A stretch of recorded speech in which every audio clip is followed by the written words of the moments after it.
আমাদের দেশের প্রধান ধর্ম ইসলাম ধর্ম সহ খ্রিস্ট ধর্ম, বৌদ্ধ ধর্ম সহ অন্যান্য ধর্মের মানুষরাও সর্বশক্তিমানকে আরাধনা করে, পেতে চায়, তাকে তার প্রতি প্রেম নিবেদন করে, পূজা নিবেদন করে, নামাজ পড়ে, প্রার্থনা করে, গির্জায় যায়।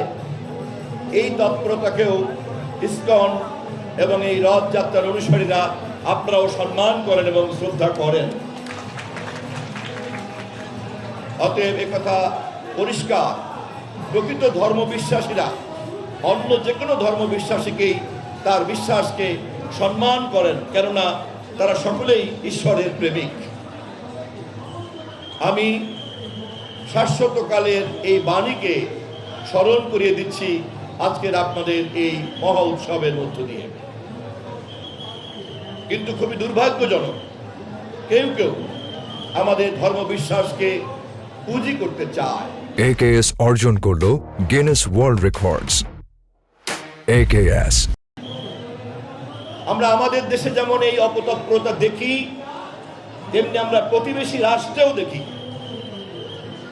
মানুষের ধর্মবিশ্বাসকে পুঁজি করে সমাজকে বিভক্ত করা, মানব প্রেমকে বিভক্ত করা, রাষ্ট্রকে বিভক্ত করা এবং সেই বিভক্ত সমাজে গণতন্ত্রের নামে, নির্বাচনের নামে একটা ফয়দা লুটার চেষ্টা করা হয়।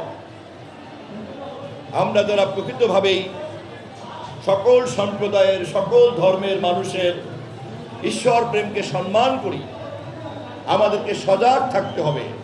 আমাদের ধর্মবিশ্বাসকে, প্রতিটি ধর্মের ধর্মবিশ্বাসীদেরকে কোনো মহল কোনো ধরনের কোনো অশুভ লক্ষ্য চরিতার্থ করার জন্য যেন পুঁজি করতে না পারে।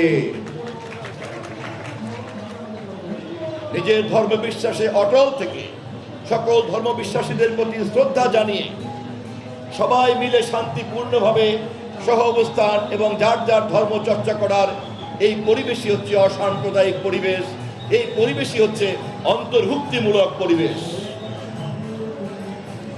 আমাদের নেতা, বাংলাদেশের সবচেয়ে গ্রহণযোগ্য নির্বাচনের নির্বাচিত প্রধানমন্ত্রী দেশনায়ক তারেক রহমান নির্বাচনে নির্বাচিত হওয়ার আগেই জনগণকে জানিয়েছেন, আমাদের দেশে ধর্মের ভিত্তিতে আমরা কোনো ভাগাভাগি হতে দেব না। আমাদের দেশে বর্ণের ভিত্তিতে, ভাষার ভিত্তিতে অথবা পাহাড়ি সমতল অঞ্চলের ভিত্তিতে কোনো বিভক্তিকে আমরা বরদাস্ত করব না। আমরা মনে করি বাংলাদেশি জাতীয়তাবাদের দর্শনের মধ্যেই সকল ধর্ম বিশ্বাস, সকল বর্ণ, ভাষা, সংস্কৃতি এবং সকল সমতলকে আমরা এক জায়গায় দাঁড় করতে পেরেছি।